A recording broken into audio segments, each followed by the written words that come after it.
Bonjour, je vous retrouve pour une vidéo un petit peu particulière. Je me suis dit, voilà, et si on faisait ça? Et c'est parti.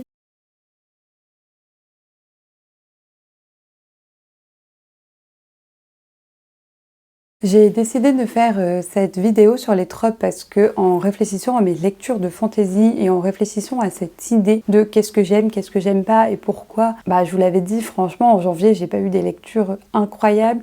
En février, j'ai eu un coup de cœur. J'en parlais dans le vlog sur les livres bleus avec L'Enfant de poussière de Patrick Adwetny, que j'ai beaucoup mentionné d'ailleurs dans cette vidéo. Et en fait, je réfléchissais à ce qui me plaisait dans les lectures et peut-être que l'évolution de mes envies de lecture est un sujet qui pourrait rentrer là-dedans en compte. Mais on n'a pas assez de temps pour ça et c'est surtout pas le sujet de cette vidéo. Mais force est de constater qu'en fait, il y a des choses qui fonctionnent plus ou moins avec moi, notamment en fantasy. Et comme la fantasy, je vous disais, c'est un genre littéraire que j'ai envie de plus en plus de découvrir, d'approfondir, se questionner et rentrer dans ce sujet et dans cette vaste littérature qu'est la fantasy en partant des tropes, j'ai trouvé ça intéressant à la fois pour les classer, pour en discuter avec vous, pour que ça soit sujet à conseils, notamment de votre part. Moi, je vais vous donner des recommandations. Et d'ailleurs, je remercie Morgane qui m'a aidé pour quelques recommandations où je séchais. Donc, merci. N'hésitez pas vous aussi à me donner des recos parce que franchement, il y a des tropes pour lesquels j'ai galéré comme pas possible à trouver un ou deux livres qui parlaient de ça, à part Harry Potter et la Roue du Temps, mais je pouvais pas le mettre pour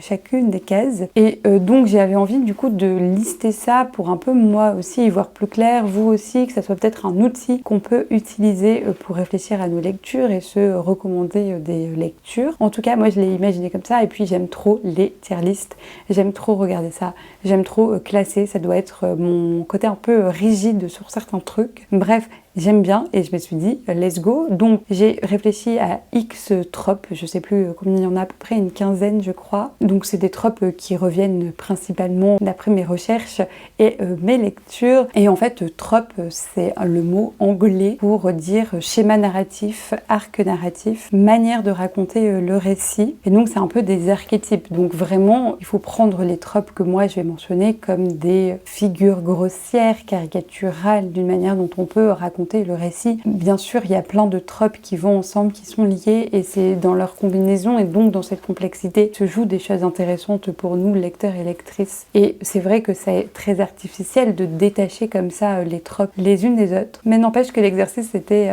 intéressant à faire intellectuellement et surtout, il permet un petit peu, encore une fois, de naviguer, certes grossièrement, dans les différentes manières de raconter ce récit de fantasy et de mieux cerner peut-être nos goûts. En tout cas, c'est comme ça que je le mentionne et que j'ai eu envie de faire cette vidéo là. Et donc je me munis de tout le matériel que vous ne voyez pas ici pour vous présenter donc ces tropes principaux, je sais pas, vous donner à chaque fois un ou deux exemples dans un livre et du coup les classer avec vous. La tier list, comme vous le voyez, ça part de ça m'ennuie. Donc si je regarde vers le bas, si vous, je sais pas si vous allez le voir à l'écran, c'est parce que j'ai mon ordinateur ici. Donc ça part de ça m'ennuie, pire niveau. Après c'est acceptable. Donc c'est pas quelque chose que j'aime beaucoup, mais ça me dérange pas si ça est dans le livre. Sympa. C'est pas quelque chose que j'affectionne beaucoup, mais je suis quand même contente de le retrouver. Voilà, c'est pas dans mes priorités quand je lis un livre, mais je suis contente de le voir. Excellent, ça se passe de commentaires et ça sent le banger. C'est souvent quand il y a ça frôle le coup de cœur ou c'est un coup de cœur. J'ai listé ici, comme vous le voyez, l'ensemble des tropes et on va essayer que ça ne dure pas trop longtemps. Le premier, l'élu. L'élu, c'est ce trope-là un petit peu qu'on voit partout en fantasy, j'ai envie de dire classique, où on a quelqu'un qui vient sauver le monde, ou alors autour de qui va se baser plusieurs arcs narratifs. Alors j'ai essayé de pas mettre en exemple à chaque fois Harry Potter et la Roue du Temps, mais qui marcherait pour beaucoup de livres. Et aussi, je remercie Morgane qui m'a aidé à trouver quelques exemples différents, encore une fois, d'Harry Potter et de la Roue du Temps. Donc l'élu, on retrouve ça un peu dans deux livres moins connus peut-être. The Royal Coven de Juno Dawson, avec cet élu qui vient bouleverser les codes du Coven, de la magie, etc. Et surtout dans Light Lark avec notre héroïne principale qui vient comme ça changer le cours des choses et remettre sur le tapis des querelles ancestrales. Bref, l'élu, c'est sympa. Voilà, c'est pas quelque chose que j'affectionne beaucoup, loin de là, c'est pas mon trope préféré, mais ça me dérange pas quand il l'est. Et surtout, si c'est bien fait, comme dans The Royal Coven de Juno Dawson, ça pose des questions très intéressantes. Très souvent, c'est pas très bien fait. Deuxième, la quête. Donc là, clairement, dans Harry Potter, le dernier, c'est exactement ça.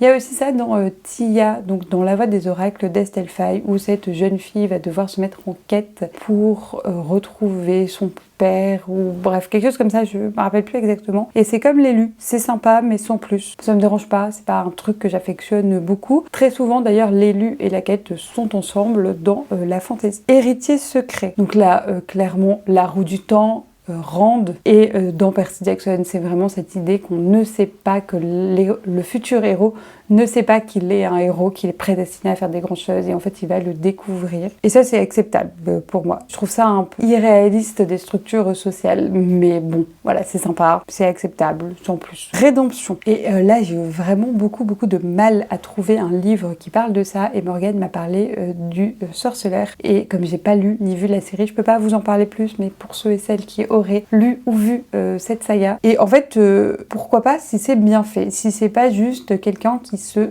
bâche tout le temps, qui vit dans sa culpabilité et qui n'arrive pas à en sortir.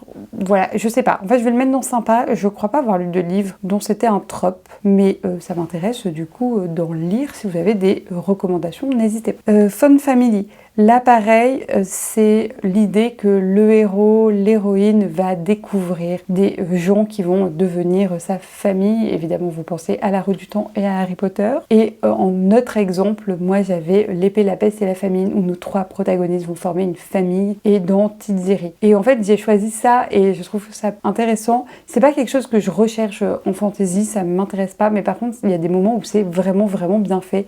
Et donc, dans L'Épée, la Peste et la Famine d'Aurélie Wellenstein, et dans Tiziri de Alexandre Delis, c'est vraiment bien fait. Donc je vais le mettre dans sympa. C'est pas quelque chose que je recherche, mais par contre quand c'est bien fait, j'aime vraiment bien. Le trope du mentor, et en fait là il y en a quand même beaucoup en fantasy, c'est peut-être quelque chose de classique. Vu les exemples que j'ai choisis, vous savez ce que je pense en fait de ce trope, c'est évident. J'ai choisi Moiraine Sedai de La Roue du Temps, aka mon personnage préféré de tous les livres de fantasy que j'ai lus, et Umbre de l'assassin royal, même s'il y a débat sur la prononciation. Moi, je trouve ça excellent. C'est un trope qui marche vraiment beaucoup quand c'est bien fait, bien évidemment. C'est pas un banger parce que je peux lire des livres où il n'y a pas ça et où ça va être un coup de cœur. Mais par contre, j'aime vraiment beaucoup cette relation. On a ça aussi dans le cycle de Sif, surtout dans le tome 1. J'ai lu que le tome 1 et j'aime vraiment beaucoup. Personnage moralement gris, c'est vraiment l'idée qu'on flirte dans une sorte de complexité entre le bien et le mal, et qu'en fait, les actions du personnage s'inscrivent dans un contexte social, historique, donc un contexte au sens large, et qu'on peut juger du bien ou du mal de ses actions, certes par rapport à des valeurs, mais aussi dans cette inscription, dans ce contexte. Et il est vrai que je trouve que très souvent, quand on a un personnage moralement guéri, le récit gagne en complexité. Et on a ça, pour moi, c'est Kenneth dans Les Aventuriers de la Mer qui fonctionne vraiment très bien pour cet archétype de personnage, parce qu'il fait des trucs vraiment très problématiques,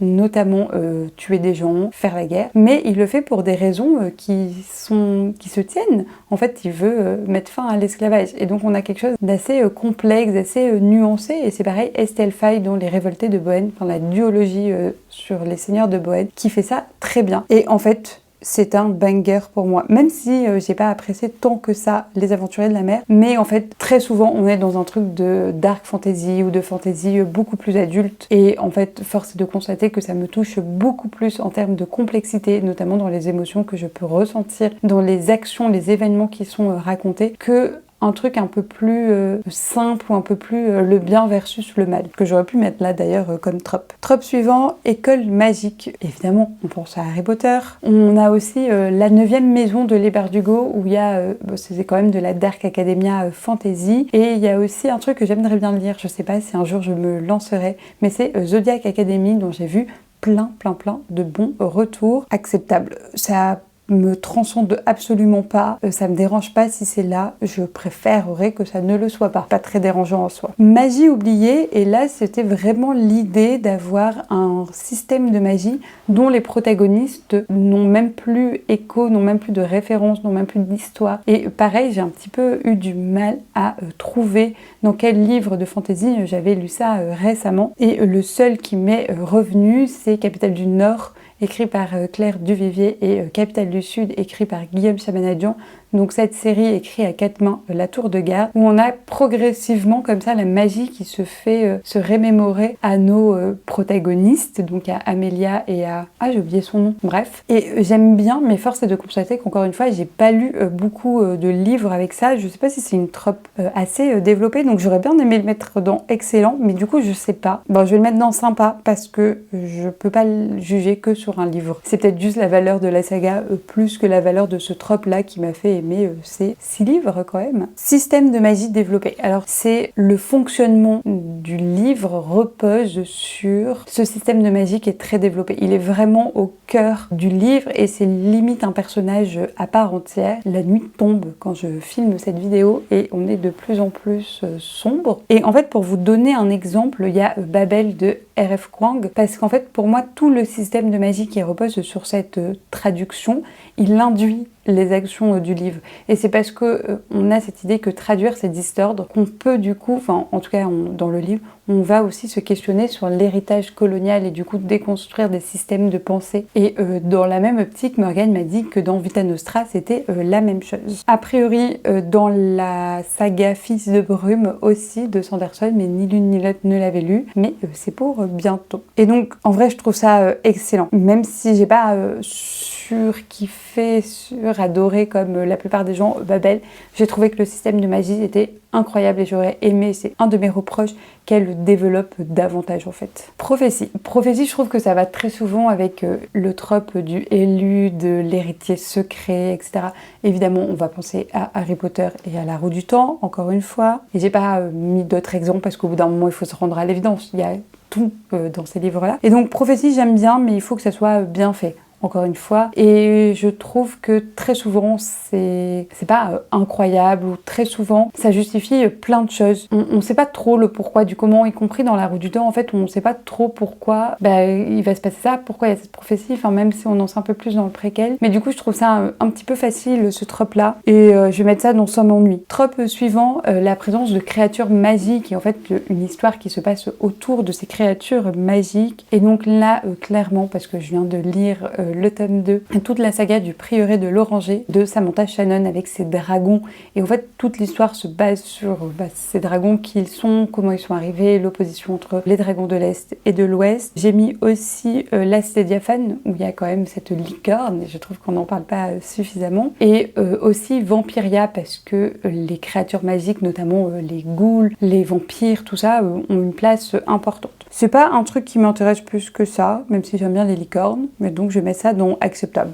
Voilà, ça m'ennuie pas plus que ça, mais c'est pas non plus incroyable. Voyage initiatique, je trouve que pareil, c'est très lié à d'autres tropes. On a dit prophétie, héros secret, élu, tout ça. Mais force est de constater que voyage initiatique avec la Roue du Temps, où pour le coup, il y a 3 tomes où Rand est perdu dans le désert des Aiels et où l'histoire n'avance pas, et ça c'est un gros problème. Dans Voyage initiatique, parfois ça peut être vraiment très bien fait, et je pense à l'Enfant de poussière, où en fait les étapes de ce voyage sont des étapes qui sont pas forcées. En fait, on se rend compte que c'est un voyage initiatique, on se rend compte que c'est nécessaire pour la construction du personnage, pour ses aventures futures, mais c'est pas forcé, il est pas obligé de faire ça parce qu'il doit faire ça, parce qu'il faut trouver des événements à raconter, et je trouve ça très subtil. Et on a ça aussi dans La Saint-Royal, dans La Roue du Temps, donc en fait dans plein de sagas que j'ai aimées. J'ai d'autres exemples aussi à vous donner. On a ça dans Runburn d'Ariel Holz, pour le coup que j'ai pas du tout aimé, et Morgane me disait qu'il y avait ça dans Helena de Pierre Bottero, qu'il faut que je lise à un moment donné. Et donc en fait, voyage initiatique, j'hésite entre Ça sent le banger et Excellent. En fait, ça m'embête de le mettre sur le même plan que Mentor, parce que vraiment, j'aime vraiment bien ça. On va le mettre là quand même. Excellent. La question c'est plutôt est-ce que Mentor, j'aime bien, c'est souvent des excellentes lectures. Affaires politiques, hop là, ça sent le banger, il n'y a même pas à discuter. C'est un trope qui m'intéresse beaucoup, la géopolitique dans les sagas, la politique, les intrigues autour de l'économie, des structures de la société. J'aime trop ça. Et je pense qu'on peut même faire, parce qu'il n'y a aucune trope qui m'intéresse plus que celle-là, parce que vraiment, j'aime énormément. Donc bon, voilà, que demander de plus à part ça. Et si peut-être des exemples, L'Enfant de poussière, encore une fois, Game of Thrones, évidemment, incontournable. On a aussi, dans La Roue du Temps, énormément d'affaires géopolitiques qui se règlent par des débats, des conversations, et pas que par de la violence armée. Vraiment, c'est mon trope préféré. Mettez dans les commentaires, vraiment lâchez les recos sur de la fantasy avec ce trope là, parce que j'aime vraiment beaucoup. Et j'ai vu passer, je sais plus sur la chaîne de qui, je pense que c'est Marion, donc de Snodza, un livre qui serait un petit peu le précurseur de Game of Thrones, qui aurait inspiré le Game of Thrones de George R.R. Martin. Faut que je retrouve le nom, mais j'ai envie de lire ça. Déjà, il faut que je finisse Game of Thrones. Trio de pouvoir. Moi, trio de pouvoir, j'ai directement pensé à une série, à Charmed, vraiment avec le pouvoir des trois. Quand même, moi j'ai grandi avec ça, et aussi avec le fameux trio de Harry Potter avec Harry, Ron et Hermione. Il y a aussi dans Le Seigneur des Anneaux. Bref, trio de pouvoir, pourquoi pas. En fait, je trouve que très souvent ça caricature un petit peu les personnages, et ça fait que les personnages sont un petit peu moins fins dans l'analyse, et on a des stéréotypes comme ça qui se dégagent. Du coup, ça m'ennuie un peu pour ça, et je trouve que vraiment clairement dans Harry Potter c'est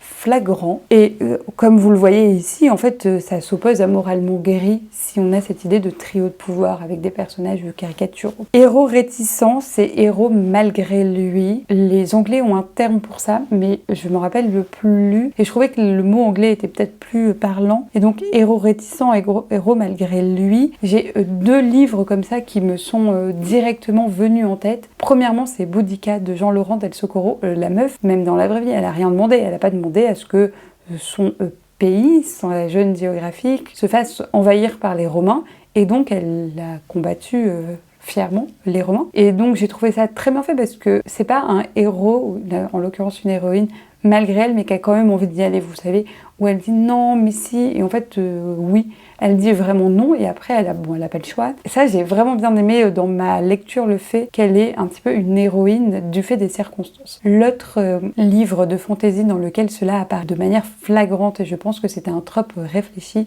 c'est dans L'Empire des femmes de Cassandre Lambert. Vous savez que j'ai beaucoup aimé ce livre-là. Et une des héroïnes, la fille de la matriarche qui dirige tout cet empire, qui fait écho à l'empire romain, est clairement héroïne malgré elle, parce qu'elle n'a pas envie de faire tout ça, elle n'a aucune appétence à faire changer le cours des choses politiques dans ce pays. Au contraire, elle a juste une envie, c'est de se cacher et de lire. Mais les événements, encore une fois, la font devenir une héroïne. Et vu comme j'en parle, j'aime bien, c'est excellent. C'est pas un banger pour moi parce que j'ai eu des bonnes lectures avec ces livres-là, j'ai pas eu de coup de cœur, mais j'ai vraiment bien aimé. Avant-dernier trope, c'est réécriture mythologique. Et là, je suis très embarrassée pour classer ce trope-là, parce que d'un côté, on a les palaces de Marine Carteron, que j'ai adoré, ça a vraiment été des coups de cœur. Et de l'autre côté, j'ai Circé de Madeleine Miller, où je me suis ennuyée. Donc je sais pas, j'ai envie de vous dire, si c'est bien fait, ça me plaît, mais en même temps, ça marcherait pour tous les tropes présentés. Je vais mettre ça dans sympa. Genre, c'est pas quelque chose qui m'intéresse particulièrement, c'est pas quelque chose qui me dérange. À voir. Je l'ai mis là parce que force est de constater que c'est quand même un trope dont c'est la mode depuis quelques années, mais il y a du bon et du moins bon. Et le dernier, c'est Héros talentueux, héros particulièrement talentueux. Et là, j'ai mis deux héroïnes. L'héroïne, et après, c'est deux héros de La Maison des Jeux de Claire North, où clairement, on a une femme dans ce premier top qui est très douée, très talentueuse, très intelligente, très rusée. Et en ayant ces adjectifs-là en tête, et avec ce trope-là, force est de constater que j'ai directement pensé à Köchel de Jacqueline Carré, et j'ai adoré cette saga. Il faut que je termine, hein, je suis qu'à la première trilogie. Et donc en vrai j'aime bien, c'est excellent. En plus il est réticent, le combo des deux, ça fait que j'aime vraiment beaucoup. C'est pas un banger parce que c'est pas pour moi, vraiment dans l'idée de banger, c'est s'il y a pas ça, ça risque d'être difficile pour moi à la lecture. Je risque de moins aimer. Alors que bon, le héros peut être pas forcément talentueux, mais il peut apprendre, d'où le rôle du mentor. Je vais quand même aimer. Et vraiment je me questionne sur mentor ici. Il aurait peut-être fallu que je crée une case intermédiaire pour le mentor. J'espère que cette vidéo classement tier list vous aura plu parce que moi j'adore regarder ça, donc j'espère qu'elle a été à la hauteur de vos attentes. N'hésitez pas à la reprendre, à la faire et surtout à donner des recos aux personnes en fonction des tropes qu'ils ou elles affectionnent particulièrement. Donc moi, vous l'avez compris, personnage moralement guéri et affaires politiques. Voilà, donnez-moi des Tyrion Lannister, s'il vous plaît. Bref, j'espère qu'elle vous aura plu. J'ai essayé de ne pas être trop longue, trop exhaustive. J'espère qu'au montage, tout fonctionnera comme je le pense là dans ma tête et en tout cas tel que j'imagine la vidéo. Encore une fois, vraiment merci de regarder mes vidéos. Ça me fait vraiment très plaisir. Et moi, je vous dis à la semaine prochaine pour une nouvelle vidéo. Et en attendant, lisez bien. Au revoir.